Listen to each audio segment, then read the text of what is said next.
الحمدللہ رب العالمین والصلاة والسلام علی سید المرسلین۔ درود پاک کی کثرت کے ویسے تو بے شمار فضائل و برکات ہیں، لیکن ایک خاص الخاص فضیلت یہ ہے کہ درود پاک کی کثرت کرنے والا نزعہ کی سختیوں سے محفوظ رہتا ہے، اس کا خاتمہ ایمان پر ہوتا ہے اور ایمان کی حالت سے وہ اس دنیا سے رخصت ہوتا ہے۔ بڑی ہی امپورٹنٹ ویڈیو ہے، مکمل دیکھیے گا، اللہ نے چاہا بہت زیادہ فائدہ ہوگا۔ دیکھیں، سب سے پہلے بات کرتے ہیں نزعہ کی سختیوں کی، اور پھر اس کے بعد بات کریں گے کہ نزعہ کی سختیوں میں درود پاک کی کثرت کرنے والوں پر کیسے کیسے انعامات کی بارشیں ہوتی ہیں، اور کیسے بعض خوش نصیب ایسے بھی ہوتے ہیں کہ جنہیں نزعہ کے عالم میں حضور صلی اللہ علیہ وآلہ وسلم کی زیارت نصیب ہوتی ہے۔ تو دیکھیں، سب سے پہلے بات کرتے ہیں نزعہ کے عالم کی، اس سخت وقت کی کہ جس سخت وقت سے ہر شخص نے گزرنا ہے، وہ نزعہ کا عالم، وہ سختی کا عالم کہ جس کے متعلق حضور صلی اللہ علیہ وآلہ وسلم نے ارشاد فرمایا۔ حضرت ضحاک بن حمرہ رضی اللہ تعالی عنہ فرماتے ہیں کہ حضور صلی اللہ علیہ وآلہ وسلم نے ارشاد فرمایا کہ موت کا ہلکا جھٹکا تلوار کی 100 ضربوں کے برابر ہے۔ اور حضرت سیدنا حسن بصری رحمۃ اللہ تعالی علیہ آپ فرماتے ہیں کہ حضور صلی اللہ علیہ وآلہ وسلم نے موت کی سختی اور اس کی شدت کو بیان کرتے ہوئے فرمایا کہ موت کی سختی اور اس کی شدت تلوار کے 300 واروں کے برابر ہے۔ اللہ! موت ایسی ہے کہ جیسے کینچیوں سے بدن کا کاٹا جانا، جیسے آرے سے جسم کا چیرا جانا، جیسے ہانڈی میں جسم کا ابالا جانا۔ حضرت سیدنا انس بن مالک رضی اللہ تعالی عنہ فرماتے ہیں کہ جب سے انسان پیدا ہوا ہے، اس نے موت سے بڑھ کر کسی بڑی تکلیف کا سامنا نہیں کیا۔ تمام آزمائشوں میں سے سب سے بڑی آزمائش موت کی آزمائش ہے۔ تمام سختیوں میں سے سب سے بڑی سختی موت کی سختی ہے۔ تمام تکلیفوں میں سے سب سے بڑی تکلیف نزعہ کے عالم کی تکلیف ہے۔ وہ لمحہ کہ جب بندہ اپنی موت کو دیکھ رہا ہوتا ہے، جب جسم کی ہر ایک رگ سے روح نکل رہی ہوتی ہے، جب بندہ نزعہ کے عالم میں ملک الموت علیہ السلام کو دیکھتا ہے، بہت کٹھن وقت ہوتا ہے۔ اور وہ وقت کہ جس وقت شیطان جو ہے وہ بندے کا ایمان چھیننے کی پوری کوششوں میں ہوتا ہے اور اپنی طرف سے پوری کوشش کرتا ہے، وہ نازک مرحلہ، وہ نازک لمحہ، اور اس وقت جو دنیا میں درود پاک کی کثرت کرتا ہے، جو اپنی زبان کو ذکر و درود سے تر رکھتا ہے، اس پر کیسے کیسے انعامات کی بارش ہوتی ہے۔ آئیے سنتے ہیں، سنیں گے تو مزے کو بھی مزہ آ جائے گا انشاءاللہ عز و جل۔ حضرت شیخ العدوی شرح دلائل میں بعض عارفین کے حوالے سے نقل کرتے ہیں کہ جس کی دنیا میں حضور صلی اللہ علیہ وآلہ وسلم پر کثرت سے درود پاک پڑھنے کی عادت ہوتی ہے، تو اسے نزعہ کے عالم میں بہت بزرگی حاصل ہوتی ہے، اور اس کے لیے شرف کی بات یہ ہوتی ہے کہ نزعہ کے عالم میں اس کے پاس حضور صلی اللہ علیہ وآلہ وسلم تشریف لاتے ہیں، اسے جنت کی ان نعمتوں کی زیارت کروائی جاتی ہے جو اللہ کریم نے اس کے لیے جنت میں تیار کر رکھی ہیں، اور اللہ تعالیٰ کی طرف سے سلام کا تحفہ پیش کیا جاتا ہے۔ سبحان اللہ! اے عاشقان رسول، غور کریں، کتنا خوش نصیب ہوگا وہ شخص کہ جسے نزعہ کے عالم میں حضور صلی اللہ علیہ وآلہ وسلم کی زیارت نصیب ہوگی۔ کتنا خوش وقت! مجھے یہ بتائیں کہ جسے نزعہ کے عالم میں حضور صلی اللہ علیہ وآلہ وسلم کی زیارت نصیب ہوگی، تو کیا پھر اسے کوئی تکلیف محسوس ہوگی؟ کیا اسے کوئی سختی محسوس ہوگی؟ اور خود حضور صلی اللہ علیہ وآلہ وسلم کا فرمان عالی شان ہے کہ جو دنیا میں کثرت سے مجھ پر درود پاک پڑھتا ہے، اس کی روح حضرت اسرائیل علیہ السلام اس شان سے قبض کرتے ہیں جس طرح انبیاء کرام علیہ السلام کی روح قبض کرتے ہیں۔ سبحان اللہ! سبحان اللہ! حضرت عبد الرحمن صفوری رحمۃ اللہ تعالی علیہ آپ فرماتے ہیں کہ ایک شخص کا دوست بیمار تھا، تو وہ اس کی عیادت کے لیے اس کے پاس گیا، تو اس نے اپنے دوست کو نزعہ کے عالم میں پایا، تو اس نے اپنے دوست سے پوچھا، یار یہ بتاؤ، کیا تمہیں تکلیف محسوس ہو رہی ہے؟ سن ہے کہ نزعہ کے عالم میں بہت تکلیف ہوتی ہے، یہ بتاؤ تمہیں کتنی تکلیف محسوس ہو رہی ہے؟ تو اس شخص نے کہا، اس کے دوست نے کہا، الحمدللہ رب العالمین، مجھے نزعہ کے وقت میں اس وقت کوئی تکلیف محسوس نہیں ہو رہی، کیونکہ دنیا میں کثرت سے درود پاک پڑھا کرتا تھا، اور میں نے یہ بات سن رکھی تھی کہ جو شخص کثرت سے درود پاک پڑھے گا وہ نزعہ کی سختیوں سے محفوظ رہے گا، اس لیے مجھے کوئی تکلیف محسوس نہیں ہو رہی۔ اور درود پاک کی کثرت کرنے والے یہ وہ خوش نصیب ہیں کہ ان میں سے بعض اتنے خوش نصیب ہوتے ہیں کہ ان کو نزعہ کے عالم میں حضور صلی اللہ علیہ وآلہ وسلم کی زیارت نصیب ہوتی ہے۔ چند سالوں پہلے کی بات ہے، ایسے چند سال ہوئے ہوں گے اس بات کو، مفتی امین صاحب رحمۃ اللہ تعالی علیہ، آپ کا جب انتقال ہوا، میرے محسن ہیں آج جو درود پاک کی خدمت کی مجھے توفیق مل رہی ہے، یہ ان کی دعاؤں کا صدقہ ہے الحمدللہ۔ تو جب آپ کا انتقال ہوا تو میں ملتان شریف سے فیصل آباد ان کے نماز جنازہ پڑھنے کے لیے جا رہا تھا، تو راستے میں نا میرے ساتھ سیٹ میں جو بیٹھے ہوئے تھے ایک بھائی دعوت اسلامی کے کوئی جو ہے وہ نگران تھے، ڈویژن نگران تھے شاید، تو درود پاک کی باتیں چلیں، تو مجھے کہنے لگے کہ میں آپ کو درود پاک کی ایک خاص برکت سناؤں، خاص بہار سناؤں؟ تو میں نے کہا جی ضرور سنائیں۔ تو کہنے لگے کہ میرے ایک دوست ہیں، ان کی والدہ محترمہ بڑی نیک خاتون تھیں، کثرت سے درود پاک پڑھا کرتی تھیں، اور ان کی ایک خاص عادت یہ تھی کہ جب ان کے پاس محلے کی خواتین آتی اور جب عورتوں کی غیبتیں شروع کر دیتی تو وہ ان سے کہتی کہ ہم غیبت نہیں کریں گی بلکہ ہم حضور پر درود پاک پڑھیں گی، ہم غیبت نہیں کریں گی بلکہ ہم حضور پر درود پاک پڑھیں گی۔ تو وہ اپنے کمرے میں جاتی، ایک ٹین کا ڈبہ لے آتی جس میں گٹھلیاں ہوتی، گٹھلیاں زمین پر چادر پر بچھا دیتی اور کہتی میں بھی درود پاک پڑھتی ہوں، تم بھی درود پاک پڑھو۔ ان کو بٹھا کر درود پاک پڑھاتی، تو پھر اس کے بعد جب وہ خواتین جاتی تو وہ ڈبہ اپنا ٹین کا پیک کرتی اور جا کر الماری میں رکھ دیتی۔ یعنی کہ وہ اتنی اچھی اور اتنی درود پاک کی کثرت کرنے والی خاتون تھیں کہ وہ اپنے گھر میں عورتوں کو بٹھا کر درود پاک پڑھایا کرتی تھی۔ تصور تو کریں کہ درود پاک سے انہیں کتنی محبت تھی، پھر اس کا ان کو صلہ کیا ملا؟ درود پاک کی کثرت کرنے اور کروانے کا ان کو صلہ کیا ملا؟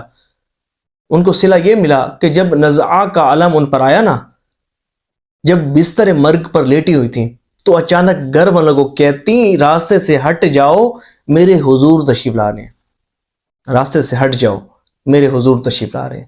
سبحان اللہ، سبحان اللہ۔ اے عاشقان رسول، کتنی خوش بختی اور خوش نصیبی کی بات ہے اس کے لیے کہ جسے نزعہ کے عالم میں حضور صلی اللہ علیہ وآلہ وسلم کی زیارت نصیب ہو جائے۔ اچھا ایک بات آپ نے نوٹ کی ہے کہ یہ خاتون کرتی کیا تھیں؟ درود پاک تو پڑھتی تھیں، لیکن اس کے ساتھ ساتھ ان کی عادت یہ تھی کہ وہ یہ عورتوں کو بٹھا کر درود پاک پڑھایا کرتی تھی، خود تو پڑھتی تھیں دوسروں کو بھی بٹھا کر درود پاک پڑھایا کرتی تھی۔ تو پتہ چلا یہ عمل وہ عمل ہے کہ جو حضور صلی اللہ علیہ وآلہ وسلم کو بہت زیادہ پسند ہے، بہت زیادہ پسند ہے۔ میں ایک دفعہ نا ایک مسجد میں درود پاک پڑھنے کی محافل شروع کروانے کے لیے گیا ہوا تھا، الحمدللہ سرکار کا کرم ہے، ایک عرصے سے درود پاک کی خدمت کرنے کی توفیق مل رہی ہے، اللہ کرے کہ مرتے دم تک یہ سعادت نصیب ہو۔ میرا ذہن یہ ہے کہ ہماری جتنی بھی مساجد ہیں نا، وہاں ہفتہ وار اجتماعی طور پر درود پاک پڑھنے کی محافل منعقد کروائی جائیں، یعنی کہ ہفتے میں کوئی ایک دن منتخب کیا جائے، جیسا کہ جمعۃ المبارک یا پیر شریف، اور اس کی کسی ایک نماز کو متعین کیا جائے، جیسا کہ بعد نماز فجر یا عصر چادر بچھا دی جائے، اس پر گٹھلیاں رکھ دی جائیں، اور امام صاحب اپنے مقتدیوں کے درمیان یہ اعلان کریں کہ آج سے ہمیشہ اس دن اور اس نماز کے بعد ہماری مسجد میں اجتماعی طور پر درود پاک پڑھنے کی محفل منعقد ہوگی، اور ہم اکٹھے بیٹھ کر صرف 12 منٹ اپنے پیارے آقا صلی اللہ علیہ وآلہ وسلم کے ذات مبارکہ پر درود پاک پڑھیں گے۔ الحمدللہ صرف تھوڑی سی کوشش کرتے ہیں، صرف چلے جاتے ہیں، آئمہ کرام کی خدمت میں عرض کرتے ہیں حضور شفقت فرمائیں۔ کئی مساجد میں یہ سلسلہ چل پڑا ہے، ماشاءاللہ عاشقان رسول بیٹھتے ہیں، بیٹھ کر درود پاک پڑھتے ہیں، آپ بھی عاشق رسول ہیں، 12 منٹ کی کیا ہی بات ہے، 10 منٹ آپ کر لیں، 15 منٹ کر لیں، لیکن ہفتے میں ایک دن اپنی مسجد میں حضور پر اجتماعی طور پر درود پاک پڑھنے کی محفل ضرور سجائیں۔ یقین مانیے وہ حوصلہ افزائی بھی کرتے ہیں، بڑی محبت سے ملتے بھی ہیں، اور بڑی اچھی اچھی نیتوں کا اظہار کرتے ہیں، بلکہ بعض تو یہاں تک کہتے ہیں کہ بھئی ہم تو غافل تھے اس کام سے، یہ تو شکر ہے کہ آپ آئے اور ہمیں ترغیب ملی، ہاتھوں ہاتھ شروع کر دیتے ہیں الحمدللہ رب العالمین۔ دیکھیں ایک دفعہ کوشش کرتے ہیں نا، صرف تھوڑی سی زبان ہلتی ہے، ترغیب ہی تو دیتے ہیں، اور یقین مانے سالوں سال وہ محافلیں چلتی رہتی ہیں، اور صرف تھوڑی سی کوشش سے۔ تو میں ایک دفعہ نا ایک مسجد میں اجتماعی طور پر درود پاک پڑھنے کی محفل شروع کروانے کے لیے گیا ہوا تھا۔ تو جب بیان کے بعد جب میں فری ہوا تو ایک بھائی مجھے ملے، کہتے ہیں کہ یہ تو بڑا اچھا کام ہے کہ حضور پر درود پاک پڑھنے کی محافل منعقد کروائی جائیں۔ کہتے ہیں کہ ایک بھائی بھی یہی کام کرتے تھے، وہ بھی مسجد میں اجتماعی طور پر درود پاک پڑھنے کی محافل منعقد کروایا کرتے تھے، اور گھر سے کچھ چاول پکا کر لاتے تھے، محفل کے اختتام پر تقسیم کر دیا کرتے تھے۔ کہتے ہیں کہ ان کا انتقال ہوا، جب انتقال ہوا تو انتقال کے بعد انہیں اہل محلہ میں سے کسی نے خواب میں دیکھا، پوچھا ما فعل اللہ بکا، اللہ تبارک و تعالی نے آپ کے ساتھ کیسا معاملہ کیا؟ تو اس شخص نے کہا کہ وہ جو حضور کی محفل سجاتا تھا، جو لوگوں کو بٹھا کر درود پاک پڑھایا کرتا تھا، اور جو محفل کے لیے بطور لنگر کچھ چاول پکا کر لاتا تھا، اللہ تبارک و تعالی نے اس کی برکت سے میری بخشش فرما دی۔ سبحان اللہ، سبحان اللہ۔ اے عاشقان رسول، تصور کریں کتنا بہترین عمل ہے یہ، سمجھے کہ اپنے نام اعمال کو نیکیوں سے وزنی کرنے والا عمل ہے۔ میں اکثر جو نا یہ بات کرتا ہوں، دیکھیں آپ نے کوئی پراپرٹی لی، مکان لی، کوئی گھر لیا، کوئی دکان لی، آپ نے اسے کرائے پر چڑھا دیا، مہینے بعد ہی آپ کو انکم ملے گی نا، کرایہ ملے گا۔ لیکن آپ نے کسی مسجد میں اجتماعی طور پر درود پاک پڑھنے کی محفل شروع کروا دی، ہفتے میں 4 جمعہ آتے ہیں، اور چاروں جمعہ یہ درود پاک پڑھنے کی محفل منعقد ہوگی، عاشقان رسول اکٹھے بیٹھ کر درود پاک پڑھیں گے، مہینے میں 4 مرتبہ، سمجھے کہ آپ کا نامہ اعمال نیکیوں سے وزنی ہوتا رہے گا۔ اس پراپرٹی کا کرایہ مہینے میں ایک دفعہ ملتا ہے، اور یہ آپ نے تھوڑی سی کوشش کی اور اس کی برکت آپ کو یہ ملی کہ ہفتے میں 4 دن جو ہے وہ آپ کا نامہ اعمال نیکیوں سے وزنی ہو رہا ہے، لوگ بیٹھ کر درود پاک پڑھ رہے ہیں، اور آپ کا نامہ اعمال نیکیوں سے وزنی ہوتا جا رہا ہے۔ اور یقین مانے آپ نے ایک مرتبہ کسی مسجد میں نا اجتماعی طور پر درود پاک پڑھنے کی محفل شروع کروا دی، یقین مانے اہل علاقہ کے معاملات میں یہ بات شامل ہو جاتی ہے، وہ خود ہی اس محفل کو سجاتے رہتے ہیں، بھلے آئمہ بدلتے رہتے ہیں، لیکن ان کے معاملات میں یہ بات شامل ہو جاتی ہے کہ وہ خود اس پاکیزہ محفل کو سجاتے رہتے ہیں۔ اب تصور کریں کہ ایک دن ہم قبر میں ہوں گے، ایک دن ہم قبر میں ہوں گے، لیکن ہماری جو ترغیبات کا سلسلہ تھا، جو ہم نے جتنی مساجد میں اجتماعی طور پر درود پاک پڑھنے کی محافل منعقد کروائی تھی، اللہ نے چاہا تو قیامت تک وہ محافل جاری ہوں گی۔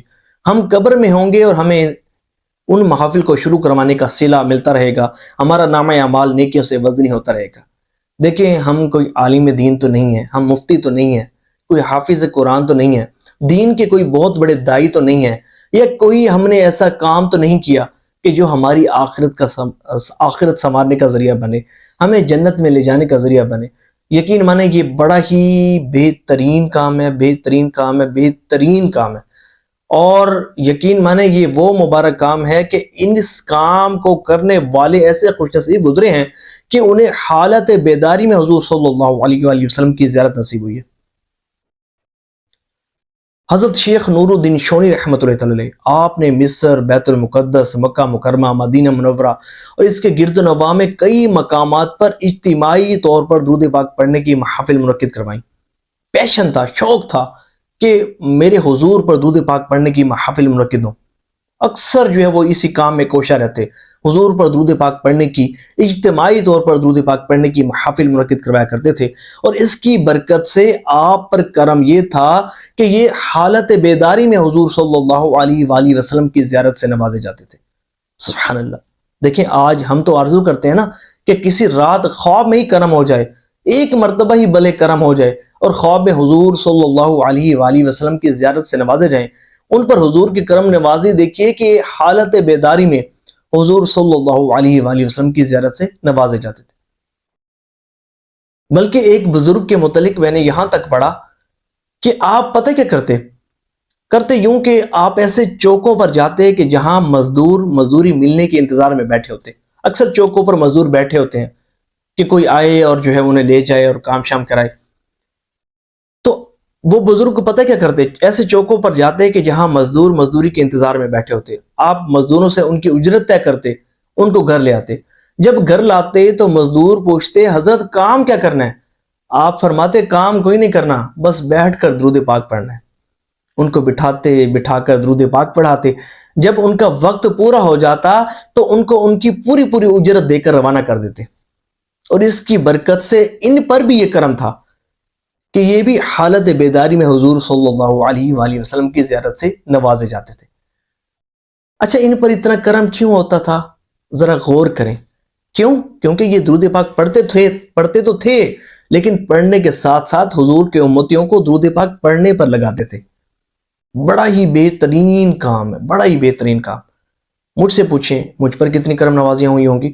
یقین مانے میں آپ کو ترغیب دے رہا ہوں، یہ جو بھی عاشقان رسول اس ویڈیو کو سن رہے ہیں، میری آپ سب سے التماس ہے، خصوصاً اگر کوئی جو ہے درود پاک کے چینلز جن کے ہیں ماشاءاللہ، جو درود پاک کی خدمت کر رہے ہیں، یا کوئی بھی عاشق رسول یا کوئی بھی میری بہن جو اس ویڈیو کو سن رہی ہے، تو آپ اپنے گھروں میں بھی یہ محافل خواتین کو بلا کر منعقد کروا سکتی ہیں۔